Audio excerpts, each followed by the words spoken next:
मी सौ उल्का दिनेश मालुसरे, शिवसेना महिला आघाडी शहर प्रमुख कोरेगाव।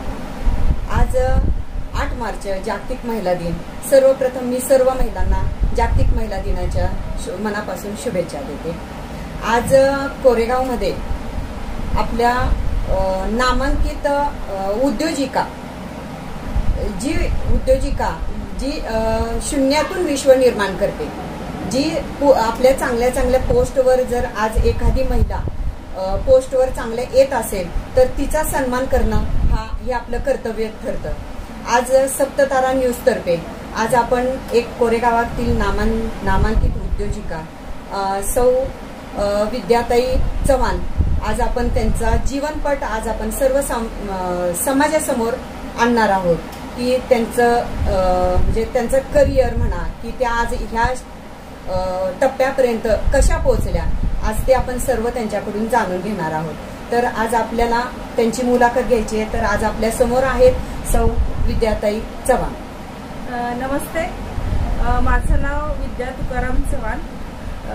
योगिता साडी सेंटर या नावाने माझी ओळख आहे। सर्व महिलांना मनपूर्वक शुभेच्छा। तर ताई मला एक सांगा, आज 8 मार्च जागतिक महिला दिन, तर तुम्हाला आज एक आम्ही सप्ततारा न्यूज तर्फे आज तुमची आम्ही मुलाखत घेत आहोत, तर थोडंसं तुम्हाला कसं वाटतंय याबद्दल? खूप छान। आमच्यासारख्या उद्योजकांपर्यंत पोहोचून महिलांपर्यंत शून्यातनं विश्व निर्माण करणाऱ्या महिलांचा मुलाखती वगैरे घेऊन त्या महिलांपर्यंत पोहोचवण्याचा असते एक खूप छान काम करतायत। त्याच्याबद्दल आधी मी त्यांचे आभारी आहे आणि ते माझ्यापर्यंत पोहोचले ह्याचं मला कौतुक पण आहे।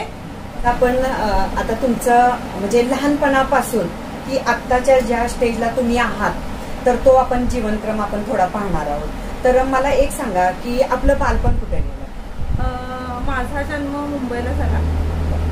माझं माहेर भोसे, सासर लासून आहे आणि तशी मी लहानाची मोठी कोरेगावातच झाले। माझे वडील आर्मी आहेत, आर्मी रिटायर आहेत आणि आई तर गृहिणीच आहे। आणि इकडं सासरी म्हणाल तर आम्ही आधी शेतकरी वर्गातून आलो आहोत, नंतर मग बिझनेस वगैरे ह्या काही ज्या गोष्टी झाल्या त्यानंतरच्या आहेत। मला एक मुलगा एक मुलगी आहे। तिकडे आई म्हणजे मला काही भाऊ वगैरे नाहीये, मी एकटीच आहे आणि पप्पाने सेकंड मॅरेज केल्यामुळे 3 बहिणी आहेत। बरं, आपलं शिक्षण कोणत्या परिस्थितीमध्ये झालं? नाही, माझी तशी परिस्थिती छानच होती। माझ्या पप्पांची परिस्थिती चांगलीच होती पहिल्यापासूनची, त्याच्यामुळं स्टँडर्ड ह्याच्यातच आम्ही शिक्षण वगैरे चांगलं। बरं, मला एक सांगा की आज तुम्ही कोरेगावमध्ये जे तुमचं हे शॉप आहे, साडी सेंटर, योगिता साडी सेंटर आहे, तर त्या तुम्हाला कोणता टर्निंग पॉइंट मिळाला की तुम्ही ह्या क्षेत्राकडे वळला? नाही, आता वैवाहिक जीवनात विचारायचं म्हटलं तर माझ्या वडिलांचं एक हे होतं की म्हणजे मी एकटी असल्यामुळं आधी की गोरगरिबां म्हणजे चांगल्या मुलाशी लग्न झाले तर त्यांचा संसार चांगला होईल, म्हणजे पैसेवाल्याशी वगैरे किंवा चांगली परिस्थिती बघून दिली तर हे होणार नाही। तशी माझी सासरची परिस्थिती जेमतेमच होती आणि त्याच्यानंतर आम्ही सेपरेट पण राहिलो। माझे सासू सासरे माझ्या लग्नाआधीच वारले आणि ते सेपरेट राहिल्यानंतर परिस्थिती फारच हे होती, म्हणजे काही गोष्टी अशा आहेत की त्या सांगण्यासारख्या पण आहेत। माझे मिस्टर त्या काळात ते आजारी वगैरे पडले, त्यांना मेंदूत ताप वगैरे गेल्यामुळं ते फार क्रिटिकल अवस्थेत होते पाटील हॉस्पिटलला। त्याच्यानंतर मग मी पिगमी करायचं ठरवलं, म्हणजे संसाराचा गाडा चालवण्यासाठी पिगमीचं काम स्वीकारलं। नवलाई पतसंस्थेची मी पहिल्यांदा पिगमी चालू केली। त्या पिगमी करत असताना थोडंसं माझ्या पप्पांचं मुंबईला उल्हासनगरला कापड दुकान होतं लहान। त्याच्यानंतर मी 3रीला असताना मग कोरेगावला आम्ही आलो। कोरेगावात बंगला वगैरे बांधून तिथंच हे झालं। आज तुम्ही ह्या क्षेत्रात आलाय, तर तुम्हाला ह्या क्षेत्रात आला तेव्हा काही अडचणी आल्या का? नाही, मी आधी ह्या क्षेत्रात येण्यापूर्वी मग पिगमी एजंट म्हणूनच होते आणि मग परत माझ्या डोक्यात आलं की आपण व्यवसाय वगैरे चालू करूया। तर कोरेगावातलेच माझ्या मिस्टरांचे मित्र सहकारी होते, त्यांनी थोडंसं म्हणजे त्या काळात आता ह्या बिझनेसला मला एक 23-24 वर्ष कम्प्लीट झाले, तर त्यावेळेस सायकल होती तर सायकलवर आम्ही थोडा माल घेऊन जायचो कोरेगाववरून आणि घरगुती व्यवसाय चालू केला लासूरमध्ये. आणि त्यातनं रिस्पॉन्स म्हणजे पूर्वी तर कसं होतं की गावात दुकान वगैरे म्हटलं की म्हणजे खूप त्रास झाला, खूप म्हणजे प्रचंड त्रास झालाय की येणार 4 वेळा एकच साडी बघणार, परत जाणार, म्हणजे एक साडी वर्षभर सुद्धा आम्ही दाखवली, पण तिथं आम्ही हार नाही मानली. हा बिझनेस कुठलं तरी एका टोकाला म्हणून ठेवायचं हे एक ध्येय होतं. आणि हा सगळ्यात माझ्या मिस्टरांनी खूप साथ दिली. म्हणजे ह्या उद्योगात येण्यासाठी तुम्हाला तुमच्या मिस्टरांनी आणि घरात कोणी कोणी तुम्हाला सपोर्ट केला? माझी मुलं तर लहानच होती त्या काळात, आता मुलांचाही सपोर्ट आहे, पण सगळ्यात बेस्ट माझ्या मिस्टरांनी खूप सपोर्ट केलाय. वडिलांचे पहिल्यापासून उद्योग होते, परत माझ्या वडील रिटायर झाले तर फर्निचरचं वगैरे दुकान होतं, त्याच्यामुळे एक व्यावसायिक म्हणून त्यांचा दृष्टिकोन पण माझ्या समोर होता. आणि मग परत हळूहळू सुरुवात करत असताना मग त्यातूनच आम्ही पिगमी पण चांगली चालायला लागल्यानंतर मग कोरेगावात दुकान वगैरे भाड्याने घेऊन चालू केले आणि त्याच्यानंतर मग खरेदी वगैरे दुकानं केली. बरं, आता तुम्ही मला हे सांगा की ह्या क्षेत्रात किंवा ह्या उद्योगात टिकून राहण्यासाठी तुम्ही म्हणजे काय केलं किंवा तुम्ही काय संदेश द्याल की ह्या क्षेत्रात टिकून राहण्यासाठी हे करावं म्हणून कोणत्या टिप्स द्याल? कुठल्याही क्षेत्रात टिकून राहताना म्हणजे अगदी राजकारण असेल किंवा समाजकारण असेल, व्यवसाय असेल किंवा नोकरी असेल, ज्या माणसाकडे संयम आहे, ज्या माणसाच्या तोंडात साखर आणि डोक्यावर बर्फ आहे तोच बिझनेस मध्ये टिकू शकतो. मग ते राजकारण असो किंवा मग बिझनेस असो, ज्याच्याकडं माणसं एकत्रित करण्याची ताकद आहे तो माणसं बिझनेस मध्ये जास्त टिकतो. आताच्या ह्या स्पर्धेच्या युगात म्हणजे तुम्हाला तुमची ओळख निर्माण करण्यासाठी काय रणनीती आखावी लागते किंवा तुम्ही काय रणनीती करता की ह्या स्पर्धेच्या युगात टिकण्यासाठी? तसं पूर्वी काय एवढं ह्याला कॉम्पिटिशन नव्हतं, म्हणजे कापड उद्योगाला एवढं काही कॉम्पिटिशन नव्हतं, पण मी ज्यावेळेस कोरेगावात आले त्यावेळेस कॉम्पिटिशनच उतरावं लागलं मला. कारण शेवटी काय होतं, एक महिला म्हटलं आणि सगळ्यात महत्वाचं म्हणजे महिलाला मागत असते. हा सगळ्यात एक उद्योग आहे, पण उलट महिलांना पुढे नेलं पाहिजे, पण हा एक कधीतरी महिलांच्यात एक कमकुवतपणा असतो. बरोबर आहे तुमचं, पण ते समजून घेणाऱ्यावर आहे. उलट मी महिलांना सांगेन की महिलांना पुढे आणलं पाहिजे. पण त्यावेळेस मला माझी कुचंबना झाली होती, मला कोरेगावकडनं टॉर्चर झालं, ही टिकते की नाही, करते की नाही, बऱ्याच काही घटना झाल्या. माझं दुकान ज्यावेळेस खरेदी करायचं त्यावेळेस अनेक मोठ्या लोकांनी त्यात काड्या घातल्या, ते व्यवहार मोडायचा प्रयत्न केला, पण मी त्या सगळ्यांना पुरून उठले, कारण माझी एक जिद्द होती की माझं कापड दुकान सगळ्यात बेस्ट आहे. ग्राहकांच्या गरजा समजून घेण्यासाठी तुम्ही काय करता की ग्राहक? रणनीतीचा एक प्रश्न विचारला म्हणून तुम्ही ज्यावेळेस रणरागिणी बनता त्यावेळेस रणनीती तुम्हाला निर्माण करायची गरज पडत नाही.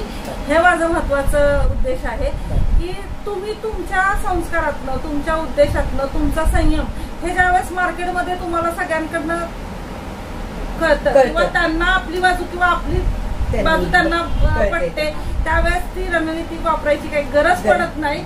आणि तरी रणरागिणी बनून जर प्रत्येक महिलांनी आपला बिझनेस म्हणजे आपला जे काय करायचंय ते जर ठरवलं तर तिला खरंच म्हणजे हा सल्ला सर्व महिलांनी घ्यावा. म्हणजे एखादी महिला जर रणरागिणी होण्यासाठी ह्या टिप्स खरंच खूप उपयोगी आहेत आणि त्या महिलांनी जरूर ह्या आत्मसात कराव्या. आज ताई मला एक सांगा की ग्राहकांच्या गरजा समजून घेण्यासाठी तुम्ही कोणत्या गोष्टी अंमलात आणता किंवा कोणत्या गोष्टी तुम्ही ह्याच्यात उतरवता की ग्राहकांच्या गरजा कशा आहेत, काय आहेत, त्याचं तुम्ही कसं निरीक्षण करता? काय होतं, एखादा ग्राहक जर माझ्या जवळ आला तर तो काय कॅपॅसिटीचा आहे, त्याला काय हवंय, काय नकोय, त्याचं बजेट काय, हे सगळं मी आधी जाणून घेते. बाबा तुम्हाला कसं हवंय. आता सपोज एखादं उदाहरण, एखादा जेंट्स आणि लेडीज आले की आम्हाला बाबा साडी घ्यायची, एक पाहुणी येणार आहे घरी, मग आम्ही त्याला विचारतो ती पाहुणीचं वय काय, ती दिसायला कशी आहे, ती काय यूज करते, ह्याच्यावरून त्यांचं मत आपण जाणून घेतो, त्यांचं बजेट जाणून घेतो. त्यांचं बजेट त्यात नसेल पण त्यांना ती साडी खरेदी करायची असेल तर आपण त्याच बजेटमध्ये काय देता येईल त्याच्यापेक्षा चांगलं सिमिलर पीस असेल तर तुम्ही एखादा सिंगल पीस असेल तर आपण त्यांना कन्व्हिन्स करून तो ऍडजस्ट करून देतो, म्हणजे त्यांच्याही गरजा पूर्ण झाल्या पाहिजेत आणि आपलाही बिझनेस झाला पाहिजे ह्या दृष्टिकोनातून आम्ही हे करतो. आणि माझं पहिल्यापासूनचं एक व्यक्तिमत्व म्हणजे आहे की समोरच्याला आधी समजून घेऊन मग त्याच्याशी बिझनेस करावा. म्हणजे बिझनेस म्हणूनच हा बिझनेसकडे मी कधी बघितलं नाहीये. बिझनेसच करायचा असतं तर अजून मी 4 दुकाने घेऊन बसले असते. 4 दुकानं ऑलरेडी आहेत माझी खरेदी. महिलांनी व्यवसायात यशस्वी होण्यासाठी कोणत्या कौशल्यावर भर दिला पाहिजे, किंवा त्या महिलेला एखादा लघु उद्योग काढायचा आहे तर तुम्ही काय सांगाल की तिच्या कलागुणांना कोणतं कौशल्य पाहिजे, कोणती कौशल्य त्यांनी आत्मसात केलं पाहिजे किंवा अंमलात आणलं पाहिजे? हे माझं कापड दुकान एक माझं स्वप्न होतं किंवा माझ्याकडे ती हे होतं, पण प्रत्येकाचं स्वप्न वेगळं असू शकतं, प्रत्येकाचे उद्योग वेगळे असू शकतात. पण कुठलाही व्यवसाय करत असताना महिलांनी त्यांना जे करायचंय ते आधी पॉझिटिव्हली, म्हणजे एखाद्याने सांगितलं नाही हे होऊ शकणार तर तो निगेटिव्ह विचार आधी मनातनं काढून टाकला पाहिजे. मी जे करेल ते पॉझिटिव्ह होईल, होणारच आणि ते मी करून दाखवणारच. हे ज्यावेळेस तुम्ही स्वतःसाठी आत्मसात कराल त्यावेळेस त्या प्रत्येक गोष्टी सक्सेस होत जातील. त्याच्यासाठी मग त्यांनी जर समजा एखाद्याने कापड व्यवसाय केला, समजा एखाद्याला करायचं असेल, आता माझी मुलाखत आहे, ह्याच्या आधी माझी युट्यूबला मुलाखत आहेत बाकीच्या चॅनलवर, तर त्यांनी जर कधी आपल्याला हे केलं की बाबा आज आम्ही 50% रक्कम देतो, आज आम्हाला 1 लाखाचं भांडवल करून द्याल का, तरी आपण सपोर्टिंगसाठी त्यांच्यासाठी नेहमी तत्पर असू. आणि अशा त्यांनी जर काही गोष्टी अंमलात आणल्या किंवा तर म्हणजे शेवटी बिझनेस म्हणल्यानंतर पैसा लागतो, बरोबर आहे, आणि त्यातनं त्यांनी ते उभं करून महत्वाचं म्हणजे त्यांच्या स्वतःच्या ते आत्मसात करण्याची तयारी पाहिजे, कला पाहिजे, त्यांची तयार पाहिजे, त्यांची इच्छाशक्ती फार प्रबळ पाहिजे. आज तुम्ही ह्या उद्योगामध्ये किती महिलांना एक रोजगार दिलाय किंवा किती महिलांना तुम्ही त्यांच्या पायावर उभं केलं? माझे 8-10 दुकानदार आहेत की मी ज्यांना आज 13-14 वर्ष झाले माल पुरवते, म्हणजे होलसेल दरात. दहिवडीला एक माझं गुरु माऊली म्हणून दुकान आहे, माझी मैत्रीण आहे, आज एक 10-12 वर्ष झाले ती माझ्याकडनं नेहमी नेते आणि आज ती चांगल्या प्रकारे उद्योजिका झालेली आहे. आणि त्याच्यानंतर मला वाटत नाही की मला आता तिला आता माझी गरज असेल, मी तिला तिच्या ह्याच्यावर उभं केलेलं. मी उलट माझे जेवढे माझ्याकडे पत्ते होते आता तिला म्हटलं तुझी ताकद मोठी झाली आहे, तू माझ्याकडनं घेण्यापेक्षा डायरेक्ट माल उचल.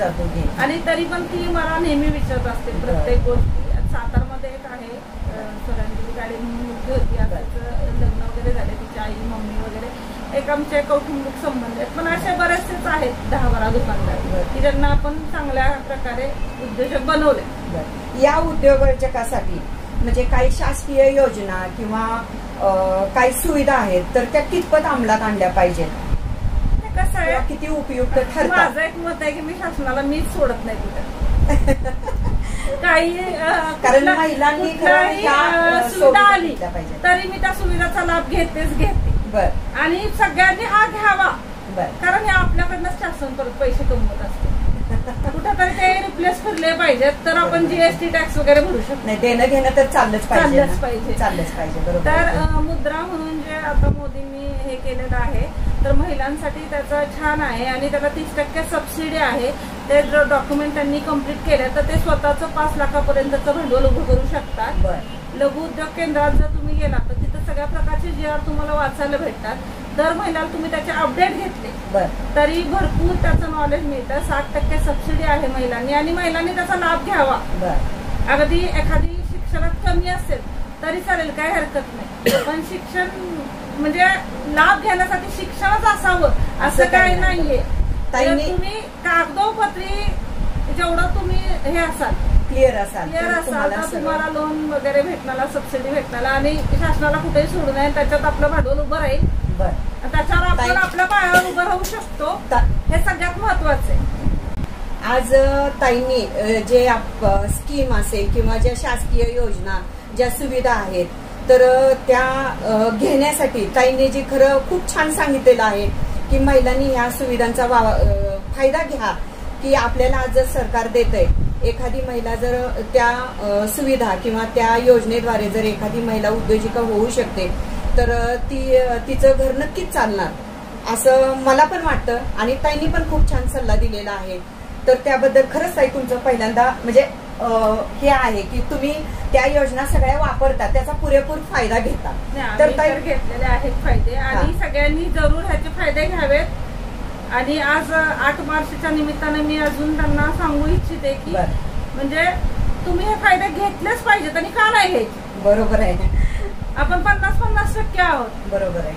आज सरकारने आपल्याला भरपूर स्कीम वगैरे फायदे दिलेले आहेत महिलांसाठी, तर त्याचा फायदा नक्कीच घेतला पाहिजे. आता मला एक सांगा, समाजातील महिलांच्या आर्थिक स्वावलंबनासाठी आणखी कोणते बदल होण्याची गरज आहे? की तुम्हाला असं काय वाटतं की कोणते बदल झाले पाहिजे की जी महिला स्वावलंबी झाली पाहिजे, असं तुम्हाला काय वाटतं? असं नाही काय, पण बदल आता बऱ्याचशाच गोष्टी आहेत की ज्यातून बदल झाले पाहिजेत. म्हणजे एखादी महिला जॉब करत असेल किंवा आता माझ्याकडे 4-5 महिला जॉब करतात, म्हणजे माझ्या दुकानात कामाला आहेत. पण त्या येत जात असताना काही अडचणी असतात. एसटी महामंडळ वेळेत नसते किंवा येणार जाणाऱ्यांच्या नजरा, एखादा मुलगा छेडछाड करणं किंवा काही बऱ्याचशाच गोष्टी आता बघतोय आपण. परवा स्वारगेटला पण झाले, पुणे स्वारगेटला जे रेपचा विषय झालेला आहे त्यावेळी. मग हे स्वावलंबी बनत असताना महिलांनी स्वतःच्या ह्याची पण काळजी घेणं फार गरजेचं आहे. आणि प्रत्युत्तर म्हणजे प्रत्येक महिलाच आपलं म्हणजे प्रत्येक महिलाच भांडकुदळ असेल किंवा ती स्वतःचं संरक्षण करू शकेल असं असू शकत नाही. बरोबर.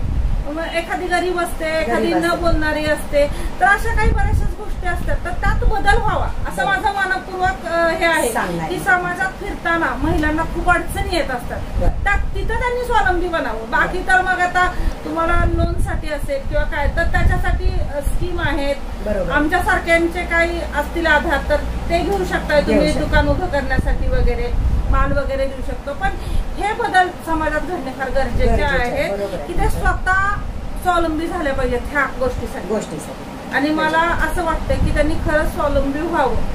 त्यांनी एखाद्याने 1 दिली तर आपण 2 देऊन यायची ताकद ठेवली पाहिजे महिलांनी. कारण पुरुष म्हणजे प्रत्येक ठिकाणी पुरुष चुकतोच असं नाही, पुरुष पण तेवढाच बरोबर असतं. पण काय गोष्टी आहेत अजूनही आपलं महाराष्ट्र शासन ह्याच्यावर लक्ष देत नाहीये असं मला वाटतं. म्हणजे आता तुम्ही सांगितलं की तुम्ही उपाध्यक्ष आहात वगैरे, पण तुम्ही या गोष्टीकडे लक्ष द्यावं असं मी म्हणेन. नक्कीच प्रयत्न करू आपण ह्यावर. महिलांना स्वावलंबी बनावं, पण स्वावलंबी बनत असताना त्यांनी फक्त स्वतःसाठी नाही तर इतर महिलांना घेऊन स्वावलंबी बनावं. बरं, मला एक सांगा की तुमच्या व्यवसायाचे पुढील 10 वर्षाचं काय स्वप्न आहे? की पुढील 10 वर्षात तुम्ही असा तुमच्या स्वप्नांचं काय पूर्तता करणार आहात? ऍक्च्युली माझा अजून एक बिझनेस आहे. माझा बिस्लरी प्लांट आहे, ते लायसन्स माझ्याच नावाने आहे. आपलं टोटल म्हणजे मिनरल वॉटर प्लांट आहे. मॅन्युफॅक्चरिंग आपलंच आहे. बॉटल आपण सगळे मोल्ड जे आहेत 3 प्रकारचे मोल्ड आहेत माझे, 1/2 लिटर, 1 लिटर आणि 250 ml. तर ते आपण सगळे स्वतःच तयार करतो. टोटल मॅन्युफॅक्चरिंग आणि ॲरो सगळं आपलंच आहे. तर तो बिझनेस उभं करताना पण फार मोठं स्वप्न होतं, पण आता ते मी मुलाकडं सुपूर्द केलंय. फक्त मला बिझनेसच बघायचा आहे, कारण बरेच वर्ष आयुष्याचे आता ह्याच्यात घालवल्यामुळे रिटायरमेंट इथूनच घ्यायचं असं आहे. त्याच्यामुळं अजून एक 10 वर्षातलं स्वप्न आहे की माझा एक मोठा मॉल असला पाहिजे कापड दुकानमध्ये, की जिथं सगळं एका ठिकाणी मिळेल. आता तरी आहेच, पण अजूनही त्याच्यापेक्षा मोठा मॉल असावा आणि महिलांना अजून 4 महिलांना रोजगाराची संधी मिळावी आणि त्यातून शिक्षण मिळावं. आणि सगळ्यात कमी दरानं हे योगिता साडी सेंटर अजूनही ऑलरेडी जिल्ह्यात सगळ्यांपेक्षा रेट माझे कमी आहेत, ह्याचा पुरावाही मी देऊ शकते. आणि अजूनही कमी रेटनं जेवढं ह्या कोरेगाव तालुक्यात मला सहकार्य करता येईल तेवढं मला जास्तीत जास्त सहकार्य करायचंय, समाज करणार. आज तुमचं जे काही स्वप्न आहे ते लवकरच पूर्ण हो ही ईश्वरचरणी प्रार्थना करते मी. आता मला एक सांगा की तुम्ही तरुण महिलांसाठी किंवा ज्या उद्योजिका आहेत की ज्या आता समाजात म्हणजे स्थिर झालेल्या आहेत, तर त्यांच्यासाठी तुम्ही काय संदेश देऊ शकता किंवा काय संदेश द्या? आज ज्यांनी लेटेस्ट मध्ये काय बिझनेस चालू केले असतील त्यांना काही अडचणी आल्या असतील तरी मला असं वाटतं की त्यांनी प्रत्येक अडचणीवर मात करून आपलं अस्तित्व निर्माण करावं. आज आम्हालाही बरेच पुरस्कार, मला खूप पुरस्कार मिळालेत. म्हणजे मी सांगू शकत नाही कधी कुठले पुरस्कार. मला बिस्लेरी प्लांटचे तर महाराष्ट्रातला नंबर 1चा बिस्लेरी प्लांट म्हणून गेल्या कोरोना काळात सलग 3 वर्षाचा पुरस्कार मला मिळालेला आहे. आणि असेच पुरस्कार, असंच त्यांनी स्वतःचं अस्तित्व समाजात निर्माण करावं. निगेटिव्ह विचार टोटल मनातनं काढून टाकून आपल्या बिझनेसवर फोकस करावा. जे करिअर असेल, समजा सगळेच माझ्यासाठी बिझनेसमॅन नसतील, कोण ऑफिसर असेल, कोण IPS असेल, कोण अजून काय असेल, तर ज्यांनी त्यांनी आपल्या क्षेत्रात फोकस करून स्वतःचं अस्तित्व निर्माण करून, आमच्यासारख्या आम्ही थोडेच पुरस्कार मिळालेत पण आमच्याही पेक्षा जास्त पुरस्कार त्यांना मिळावेत अशी आपली अपेक्षा. आज महिला दिनानिमित्त खरंच ताईंनी सांगितल्याप्रमाणे म्हणजे त्या महिलांना ह्या ताईंपेक्षाही जास्त पुरस्कार मिळावे अशी ताईंची इच्छा आहे. नवीन ज्या काही लेटेस्ट महिला आहेत, आणि कसं होतं एखादी महिला लगेच कुचमते, माझा बिझनेस नाही चालू झाला मग हा बंद करते दुसरा. अरे नाही, तुम्ही एकावर फोकस करा. तुम्ही 100 उद्योग केले तर तुम्ही सक्सेस नाही होऊ शकत. म्हणजे ह्या उद्योगात टिकून राहिलं पाहिजे, म्हणजे संयम पाहिजे. संयम तर सगळ्यात महत्वाचा आहे. तुमच्याकडे संयम असेल तरच तुम्ही टिकाल, संयम नसेल तर काहीच होणार नाही. कारण आम्ही जे अश्रू गायलेत तरी ह्या काळात तरी ते अश्रू नाहीये असं मला वाटतं. कारण आम्ही रोज एक नवीन स्ट्रगल करून रोज रडलोय. आज हे काही वैभव बघायला मिळते, आज काही जे पुरस्कार मिळाले त्याच्या मग कठीण परिस्थितीतनं आम्ही गेलोय. आणि कंपनीचा विचार तर त्याच्यात तर फार मोठी स्ट्रगल केली. आज एखादी तरुणी किंवा एखादी महिला ह्या व्यवसायामध्ये उतरायचंय तिला, तर तिने काय केलं पाहिजे किंवा तिने कशी ह्या व्यवसायाला सुरुवात केली पाहिजे, त्याच्याबद्दल तुम्ही काय सांगू शकाल? माझं एक मत आहे की थोडंसं अनुभव पण महत्वाचा असतो. आणि ठीक आहे, जरी अनुभव नसेल तर तो व्यवसायात सक्सेस नाही होणार असं काही नाहीये बरं का. त्याची इच्छाशक्ती असेल तर तो 100% यशस्वी होणार. पण तरी पण त्यांनी सुरुवात करत असताना त्यांचं कोण जवळचं असेल किंवा त्यांना कोण सपोर्ट करत असेल, त्यांचा अनुभव घेऊन किंवा सपोर्ट सिस्टीम, मग त्यात सासू-सासरे असतील, नवरा असेल, भाऊ असेल, आई वडील असेल, कोणी असू शकतं. तर त्यांचं थोडेसे विचार विनिमय त्यांच्याशी बोलणं वगैरे करून कम्युनिकेशन झालं पाहिजे. आणि त्याच्यानंतर त्यांनी त्यांच्या बिझनेसला सुरुवात करावी. आणि पहिले जे निगेटिव्ह विचाराची माणसं असतात ती बाजूला ठेवून विचार करावा, हे माझं पहिलं म्हणणं आहे. सगळ्यात महत्वाचं म्हणजे मी आजपर्यंत जे काही केलं, जे काही म्हणजे अगदी 50 लाखाचं लोन काढलं ना, आज 2.5 कोटीचं काढलं तरी नवऱ्याला प्रत्येक गोष्ट विचारली तर त्यांनी मला सांगितलं तुला पटलंय ना. त्यांनी कधीही ना हा विषयच काढला नाही. तुमच्या घरचा तुम्हाला खरंच खूप मोठा सपोर्ट आहे. त्याच्यामुळे आज तुमच्या पाठीशी तुमच्या मिस्टरांचा हात आहे. त्याच्यामुळे व्यवसाय करत असताना महिलेला फार अडचणी येतात. मी मगाशी सांगितला हा विषय की आज 50-100 पुरुष माझ्या दुकानात येऊन जातात. बरोबर. प्रत्येक पुरुषाशी आपल्याला बोलावं लागतं. तर घरच्यांचा फ्री माइंडेड पाहिजे. हा, म्हणजे सासू-सासरे असतील, आई वडील कुणी असेल त्या ठिकाणी त्यांचा सपोर्ट नुसता पैशाने असणं, नुसतं आर्थिक असणं, मानसिक असणं हे नाही, टोटल सपोर्ट पाहिजे. तरच एक महिला पुढे येऊ शकते. घरातनं आपण उमऱ्यातनं बाहेर पडून ठेवताना घरच्यांची मानसिकता आपल्याबद्दल काय, बरोबर, हे सगळ्यात महत्वाचं आहे. तरच ते पुढे जाऊ शकते. बरं, जर म्हणजे तुम्हाला आजच्या महिलांसाठी जर बदल घडवायचा असेल तर तो कसा बदल घडवायचा किंवा तो कोणता बदल असेल? महिलांमध्ये जर बदल घडवायचा असेल तर त्यांनी बरेच उपक्रम असतात शासनाचे राबवले पाहिजे.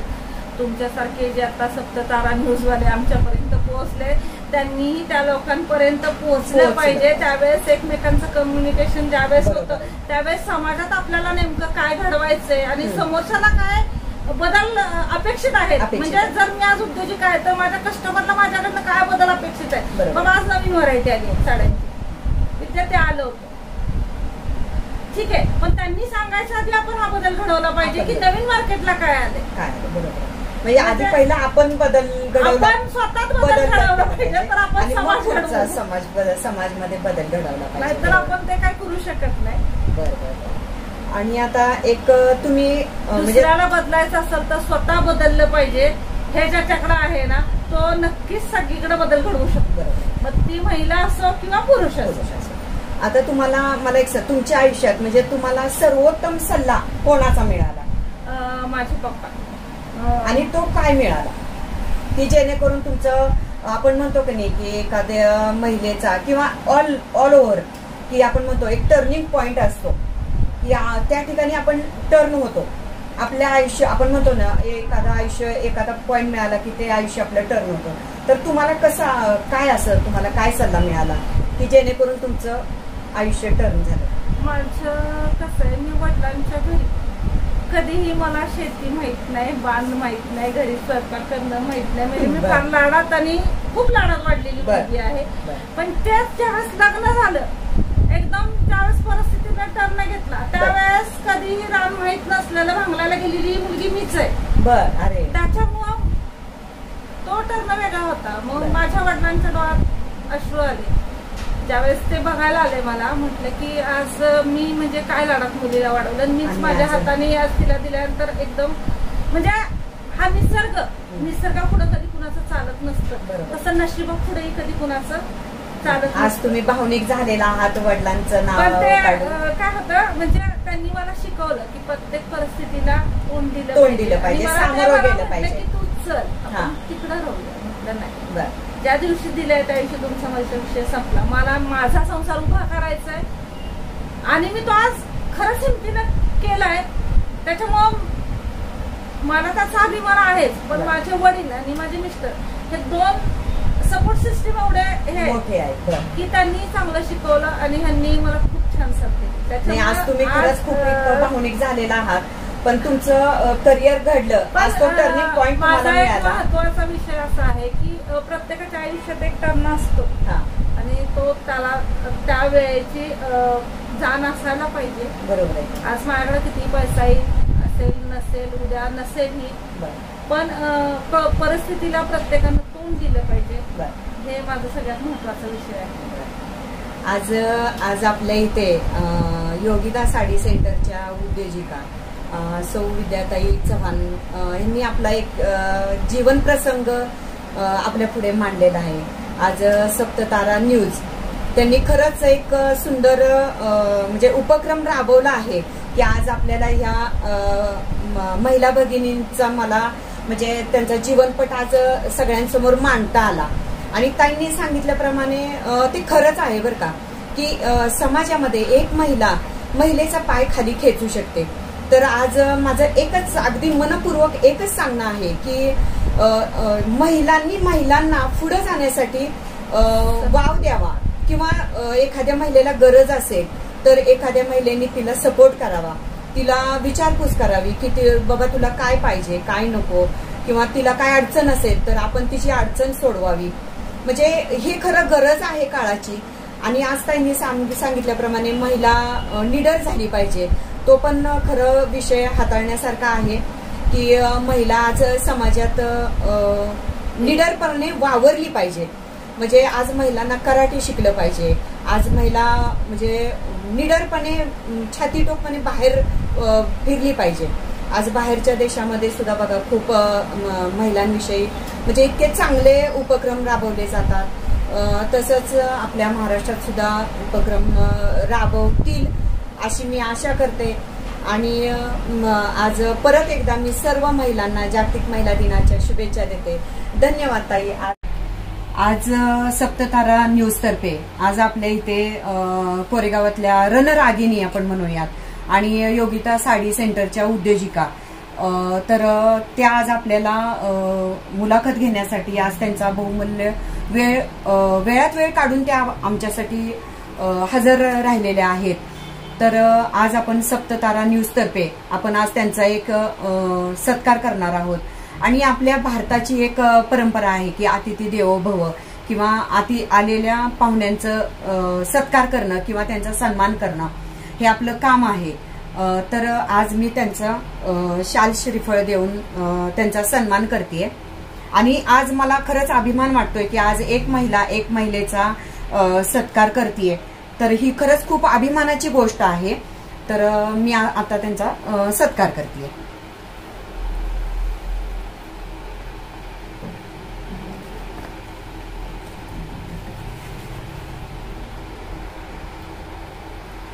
आणि याचबरोबर आपल्या सप्ततारा न्यूज तर्फे एक आजच्या उद्योजिका आणि योगिता साडी सेंटरच्या एक आपण रणरागिणी किंवा योगिता साडी सेंटरच्या मालकीन म्हणूयात. तर त्यांचा आपण सप्ततारा न्यूज तर्फे एक छोटंसं गिफ्ट देऊन आपण त्यांना सन्मानित करत आहोत.